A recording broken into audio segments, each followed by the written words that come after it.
व्यंजनों का बेटा अगर हम वर्गीकरण करें तो मुख्य रूप से स्पर्श व्यंजन है जो 25 है, क से लेकर के म तक। अंतस्थ है वो 4 है, य र ल व। फिर ऊष्म व्यंजन है वो भी 4 है, तीनों स और ह। ये टोटल मिलाकर के हो गए 33। फिर संयुक्त व्यंजन है 4, क्ष, त्र, ज्ञ और श्र। और उपक्षिप्त है अड़ और ढ़। इसके अलावा अयोगवाह और अन्य ध्वनियां या आगत ध्वनियां जो हैं वो हैं। तो हम इनका विस्तार से हम इनको पढ़ेंगे। हाँ जी, इसमें व्यंजनों में बेटा सबसे पहले है स्पर्श व्यंजन। ठीक है, इसका क्या मतलब है? स्पर्श का मतलब होता है छूना। ठीक है, तो उच्चारण के समय वायु मुख के किसी भाग का स्पर्श करते हुए बाहर निकले। ठीक है, वो हो गए स्पर्श व्यंजन और ये 25 हैं।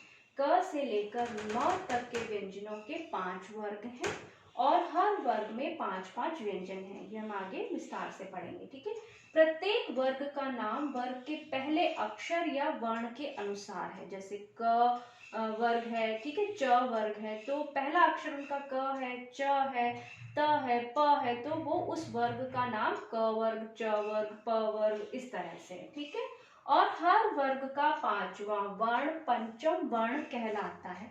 क्योंकि वो 5वें नंबर पर है तो वो क्या कहलाता है? पंचम वर्ण। पंचम मतलब 5वां वर्ण। ठीक है, और ये वर्ण है अण, य, न, म। ठीक है, अण, न, म। ठीक है, 5 ये हैं।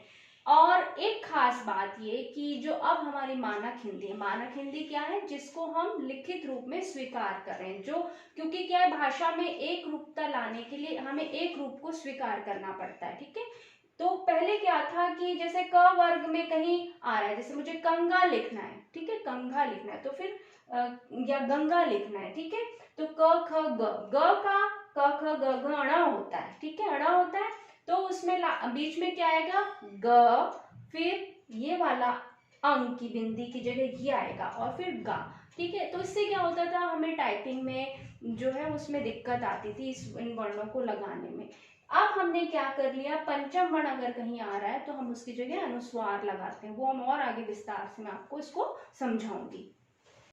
व्यंजनों में बेटा दूसरे नंबर पर है अंतस्थ व्यंजन। अंतस्थ का मैंने आपको बताया था भीतर से या मध्य से, क्योंकि ये स्पर्श व्यंजन और जो ऊष्म व्यंजन है उनके मध्य से ये ध्वनि है, मध्य की ध्वनि है, इसलिए अंतस्थ व्यंजन कहलाते हैं। या ये भीतर से निकलने वाली ध्वनियां, इसलिए इनको अंतस्थ व्यंजन कहते हैं। ठीक है, इनका जो उच्चारण है वो कंठ से होता है। ठीक है, जैसे क वर्ग का हमने पढ़ा था स्पर्श व्यंजनों में, उसी तरह से इनका उच्चारण भी कंठ से होता है। वायु कहीं नहीं अटकती, लेकिन पूरी तरह से नहीं ऐसा होता जैसे कि स्वरों में होता है। अबाध गति से उच्चारण नहीं होता है, हल्का सा स्पर्श कहीं करती है। ठीक है, और ये है य, र, ल, व। इनमें से य और व जो है वो अर्ध स्वर कहलाते हैं, क्योंकि वो थोड़े थोड़े स्वरों के नजदीक हैं, लेकिन पूरी तरह से स्वरों की तरह उनका उच्चारण नहीं होता, इसलिए इनको हमने स्वरों में शामिल नहीं किया है।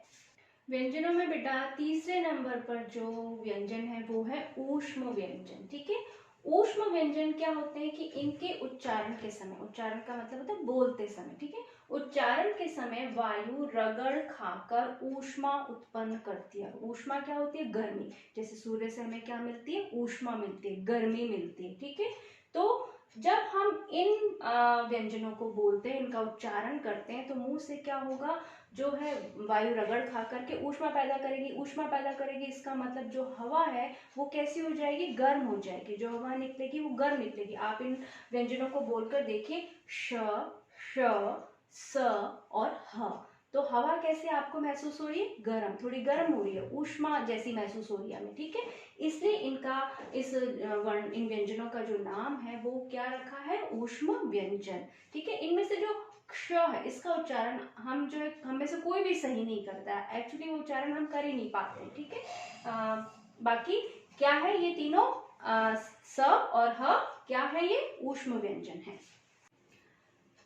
अब है बेटा आपके उपक्षिप्त व्यंजन। उपक्षिप्त का मतलब होता है फेंका हुआ या उछाला हुआ। ठीक है, ये वो व्यंजन है जिनमें उच्चारण के समय जीभ जो है, हमारी जिह्वा जो है, पीछे की ओर जाकर झटके से आगे गिर जाती है, यानी उच्चारण जो स्थल है उसको टच करती है झटके से और फिर नीचे आ जाती है, इसलिए इन्हें उपक्षिप्त व्यंजन कहते हैं, क्योंकि इसका मतलब क्या है? उछाला हुआ या फेंका हुआ।